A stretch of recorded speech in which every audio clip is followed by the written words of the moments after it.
Hello, here's beautiful Elgin military style watch, military dial, military style hands.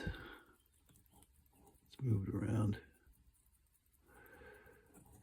And this is for a friend of mine, Mr. Robert, who made this purchase. And in the past, he has purchased a few watches from me.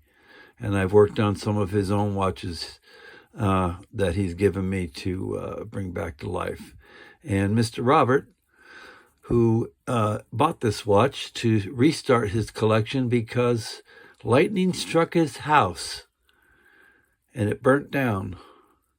And with his entire collection of watches and watch parts, because he was, I believe, trained by the military to work on watches. And he particularly likes the Elgins. And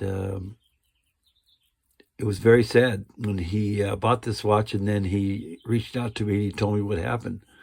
Lightning struck his house and took all of his possessions with him, and including his possession of vintage watches. And so on that sad note, we're on a happy note because we have for him this brand new Elgin for him, and it is actually a Model 1. So the movement itself, I think, was right around the turn of the century, and the case is was made between I'd say 1905 to 1915 that they started making these cases. They're gorgeous, solid nickel, and he's going to enjoy this, and it's to bring him happiness and joy and his new life with new possessions and his new home. And he escaped with his lovely wife and 6 dogs. They had 5 minutes to get out. So that's what we're seeing here today. And he's going to bring him joy, and I'm happy to be a part of that. So here we go, folks. So this is a Model 1, and the keyless works are totally different from a Model 2.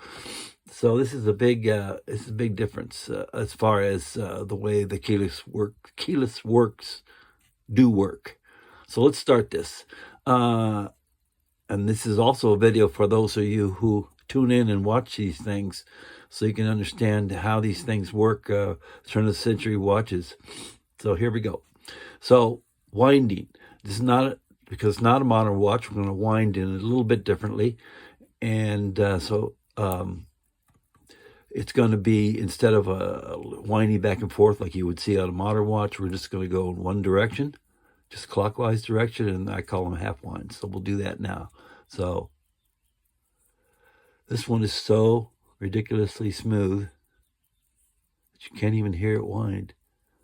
But these are half winds, and I think I wound it last night, so it's probably only going to take, there we go. So half winds, it's tight.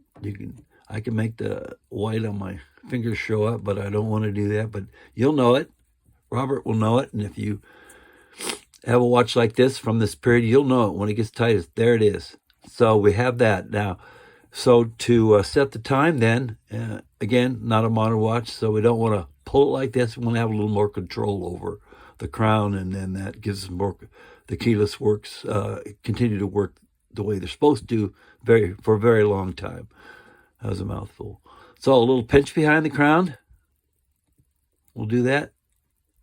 I'll push it back in. So we want to do a pinch behind the crown, gives us more control over all the stuff. And so yanking on it, and then it's out. And then, so when we set the time, preferably you want to move it around in the forward direction or clockwise when we're setting the time. And as Robert knows, we don't whip them around, just take our time. And it's 3 o'clock. We want to set the time for 3. Push the crown back in, and you are set to go. Back here. And there it is. Beautiful thing. And Robert knows how to clean them up. For you that don't know, just a little rouge cloth on the case, periodically, and then it'll take and just wipe the case all down, glass and everything, and then take a nice clean cloth and wipe it down, and you're all bring out the luster of anything, whether it's a gold tone gold fill watch or a solid nickel like this or a silver one that's plated. They all clean up pretty much the same way. There we go. And I thank you, Mr. Robert. I hope this brings new happiness to you, and you have great resolve, and my hat's off to you. Thank you very much.